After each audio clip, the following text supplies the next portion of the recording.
Lord, my dear brothers and sisters in Christ Jesus.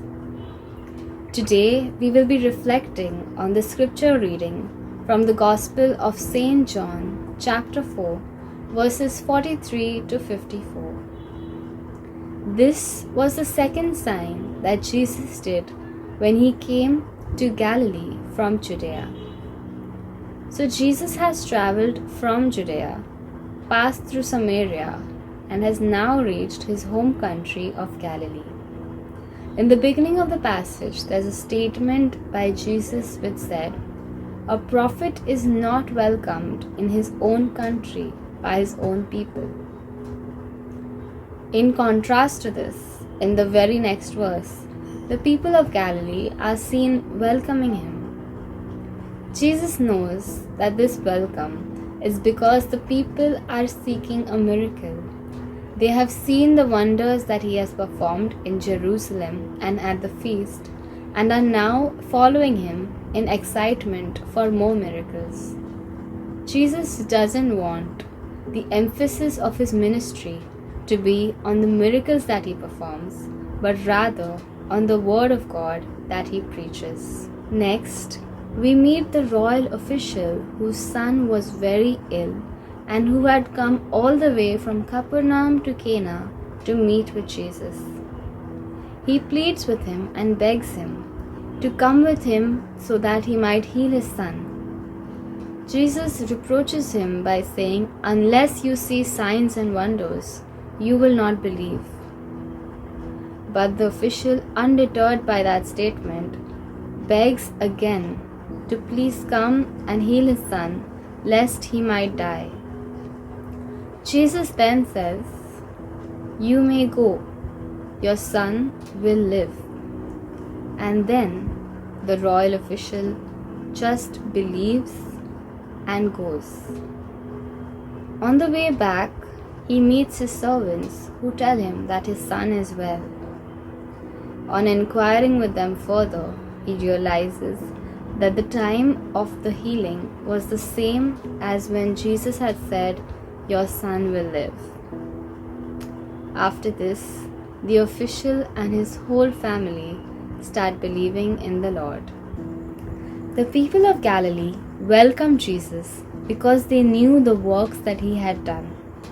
And Jesus came to Cana knowing that this was their attitude and that they were seeking more miracles.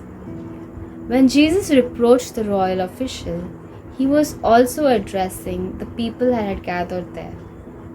The royal official, like the others, had also come seeking for a miracle. He wanted a healing for his son.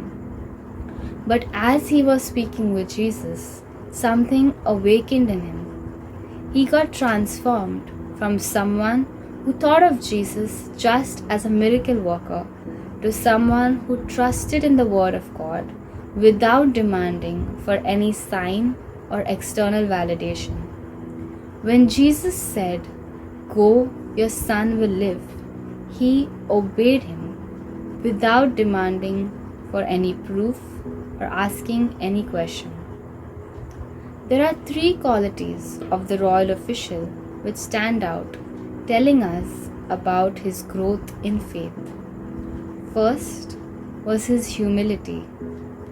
This man was of a high post, but he was willing to set aside his pride and fall at the feet of Jesus. Second, he was persistent. He probably traveled a really distant way, from Capernaum up to Cana, and he was also not discouraged when Jesus did not accept his offer at once. And lastly, he surrendered. He listened to the word, he trusted in it, believed it, and obeyed. Faith is something like that. Even though it might seem difficult, Jesus himself said that if you have faith, even the size of a mustard seed, you will be able to move mountains, and you will be able to do the impossible. Or maybe it just seems impossible to you. Faith means relying completely on the Word of God. It means trusting in His infinite power, knowledge, and love. It means believing, even if and especially if you cannot understand His plans.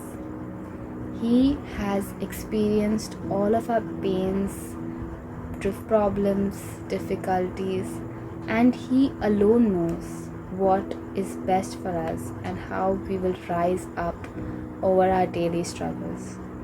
All we need to do is have a little faith. Faith is a gift from God. We have all received it.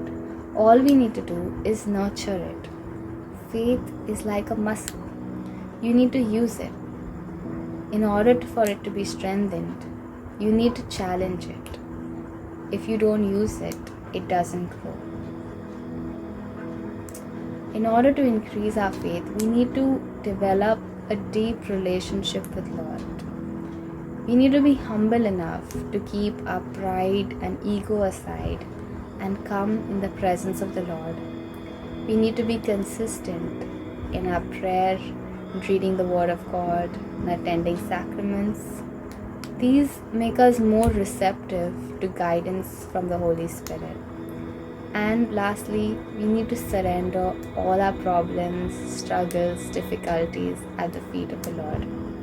And then we don't need to ask for miracles and wonders, but rather we will see miracles and wonders happening in our lives every single day. Amen. Let us end with a short prayer. In the name of the Father, Son, Holy Spirit. Amen. Father God, we thank you for the gift of your Son Jesus to us. Through Him we have received eternal life and the gift of faith. Lord, you said that this generation seeks external signs and wonders, but Lord, we seek an internal sign. Transform our hearts, O Lord Jesus, that we might be able to be better witnesses of your love. Increase our faith, O Lord, that we may be drawn closer and closer to you. Amen. Father, Son, Holy Spirit. Amen.